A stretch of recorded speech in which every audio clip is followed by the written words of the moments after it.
예, 안녕하세요. 날씨가 이제 마지막 강추위가 아닌가 싶습니다. 연일 수고가 많으십니다.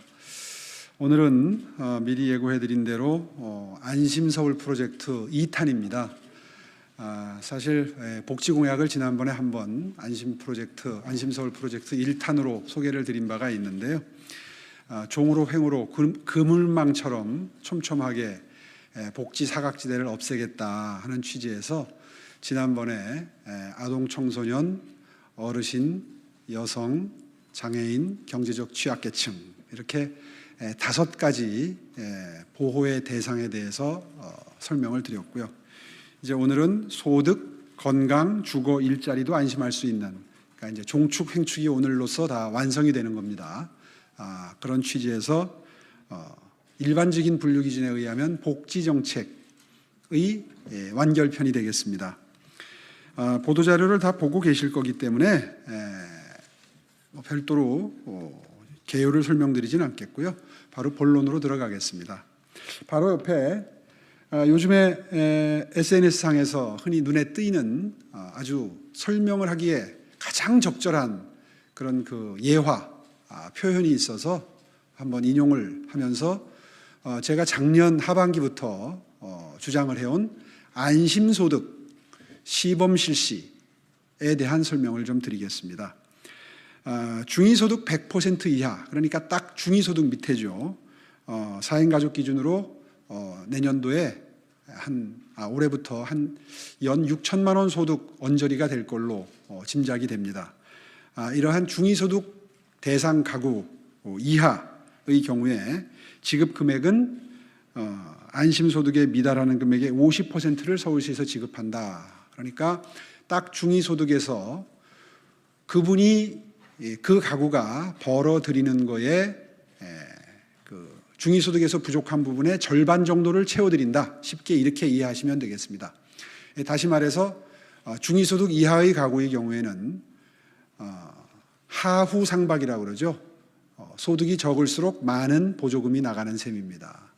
그러니까 여러분이 알고 계시는 개념으로 기초생활수급자나 차상위 계층으로 올라갈수록 그러니까 내려갈수록, 그러니까 차상위를 거쳐서 기초수급자로 내려갈수록 보조금이 더 많아지는 거죠. 그렇게 이해하시면 되고요. 이미 그 개념은 여러 차례 언론을 통해서 소개를 했기 때문에 또 꽤 됐습니다마는 이재명 지사하고 MBC 100분 토론을 통해서 상당히 깊이 있는 토론을 했던 기억이 있기 때문에 어느 정도 내용은 전달이 돼 있을 거라고 믿고 그걸 전제로 설명을 드리면, 지금 보시는 것처럼 이쪽에 있는, 이 오른쪽에 있는 그림은 기본소득일 경우의 그림이고, 왼쪽에 있는 그림이 제가 시행하고자 하는 안심소득일 때의 그림입니다. 아시다시피 기본소득은 전 소득계층, 다시 말해서 부자와 가난한 사람 구분 없이 똑같은 금액을 일률적으로 지급하기 때문에 이렇게 똑같은 크기의 받침대가 제공되는 것으로 표현할 수 있고요. 그렇게 되면 이 경기장 안을 들여다보는데 사실은 키 작은 어린이는 여전히 볼 수가 없고 키 큰 사람은 훨씬 더 보기가 편리해지는 이런 상황이 되는 거죠. 그런데 안심소득 시스템은 방금 전에 설명드린 대로 하후상박, 어려울수록 많은 복지 혜택이 주어지기 때문에 이렇게 키가 작은 꼬마의 경우에도 받침대 2개를 올려놓고 경기를 볼 수가 있네요. 이 예화 그림이 가장 적나라하게 그리고 가장 손쉽게 이해할 수 있도록 되어 있는 그림이라서 이 그림을 설명의 편의를 위해서 보도자료에 넣어 놓았습니다. 이걸 당장 시장이 되면 시행하겠다는 게 아니라 베를린의 기본소득 실험을 벤치마킹해서 저희도 시범 실시를 하겠다는 겁니다. 다음 장에 보시면 베를린의 기본소득 실험의 상세한 내용이 적시되어 있습니다. 올 봄부터 약 15만 명을 선정을 해서 15만 명에게 다 기본소득을 주는 게 아니라 딱 120명의 개인에게 지급을 하는 걸로 설계가 되어 있습니다. 이렇게 해서 1,500명 정도 실험 대상이 1,500명 정도에서 1,380명의 생활과 기본소득을 지급받는 120명의 생활을 추적 조사를 합니다. 3년 동안. 그렇게 해서 이분들의 소비 행태나 취업을 위한 노력, 그리고 어느 정도 열심히 일을 하는가, 그리고 그것이 미치는 가족 간의 영향, 이런 것들을 종합적으로 추적 관찰을 해서 과연 기본소득이라는 것이 4차 산업혁명 이후에 일자리가 줄어들고 빈부격차가 커져서 양극화되는 사회에서 유용한 복지수단인가를 실험을 하겠다는 겁니다. 근데 이제 베르린의 경우에는 이것도 세금으로 하는 게 원칙에 어긋난다고 해서 아마 독지가들의 그 기부금을 바탕으로 재원을 마련하는 것으로 설계되어 있는데, 어쨌든 제가 서울시장이 되면 200가구를 선정하겠습니다. 그렇게 해서 서울형 안심소득을 실험에 들어가겠습니다. 그래서 한 2년 정도 시행을 하고 한 6개월 내지 1년 정도 분석을 해서 그분들의 생활이 어떻게 바뀌는지를 보겠습니다. 실제로 안심소득을 창안한 우파 경제학자들의 그 주장에 의하면 빈부격차 해소에 효과가 매우 탁월하고, 그리고 가처분 소득이 매우 늘어나고, 그리고 무엇보다도 장점은 근로의욕을 감퇴시키지 않는다는 겁니다. 기초생활수급자들의 경우에는 정부에서 받는 보조금이 굉장히 든든하기 때문에 1년에 연소득 한 1,000만 원을 더 벌 수 있는 기회가 생겨도 사실 일하는 것을 망설일 수밖에 없는 그런 단점이 있습니다. 안심소득은 그런 단점을 해소하는 효과가 있기 때문에 벌면 벌수록 다 내 소득이 되는 거죠. 그런 그 시스템 설계이기 때문에 그분들의 소비 행태나 일을 하고자 하는 의욕, 그리고 근로를 대하는 마음가짐, 이런 것들이 이제 2, 3년 추적조사를 하게 되면 다 드러나게 됩니다. 그것을 바탕으로 안심소득을 확대 시행할지 뭐 덮을지 이거를 결정하는 실험을 시작하겠다는 내용이 되겠습니다. 기대 효과는 기존의 근로장려금이나 기본소득 등에 비해서 근로유인을 제공하고 더 높은 소득이 가능해지기 때문에 양극화를 해소하고, 그리고 이분들은 한계 소비 성향이 높기 때문에 바로바로 지출을 함으로써 경제 진작 효과도 크다. 이것이 그 몇 가지 장점이 되겠고요. 현재로서는 소득 파악이 실시간으로 쉽지 않고 몇 가지 준비해야 될 것들이 있습니다. 국세청과의 협조 관계도 필요하고 해서 들어가면 준비부터 하겠다. 그런 협조 관계를 극대화하기 위해서 준비부터 하겠다 하는 말씀을 드리겠고요. 두 번째는 안심 공공요금입니다. 적시되어 있는 것처럼 공시가격 상승에 의해서 지역 건강보험료가 상당히 급등하고 있습니다. 지역 주택 토지 가격에 연동하는 건보료 산정 방식을 개편하도록 중앙정부에 제도 개선을 건의하고 협의에 들어가도록 하겠습니다. 또 장애인 수도요금을 감면하겠습니다. 그 다음에 안심건강편은 안심병원, 안심치매 두 가지입니다.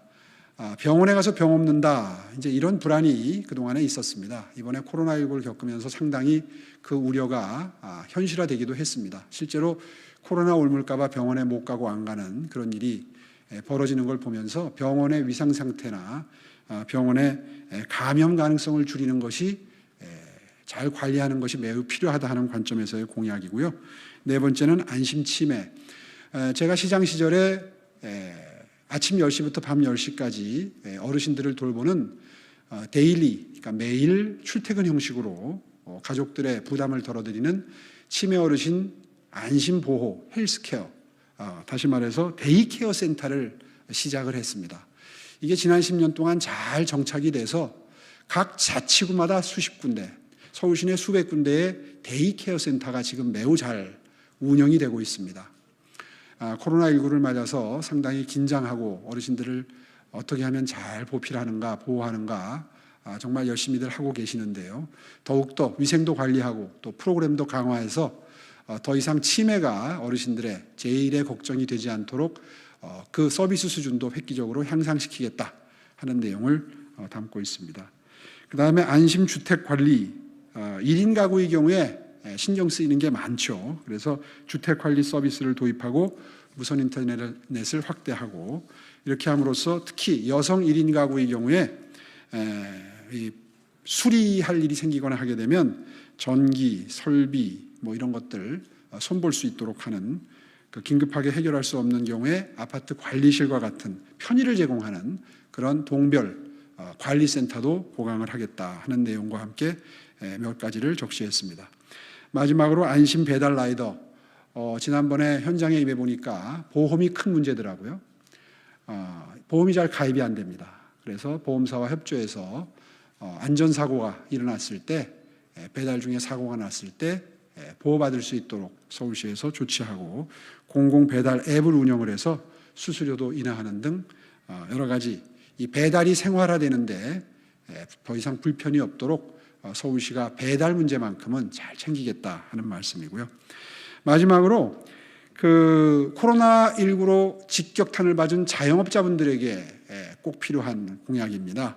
사무 대출 보증입니다. 실제로 서울시에는 서울신용보증재단이라고 해서 이런 업무를 하는 산하단체가 기존에도 있습니다. 있는데 여기에 약간의 예산 지원을 더해서 사무 대출을 하겠습니다. 네 가지 없는 것은 보증료가 없다. 원래 보증료를 좀 받거든요. 보증료를 무료로 하고, 그다음에 이자를 당분간 면제하겠습니다.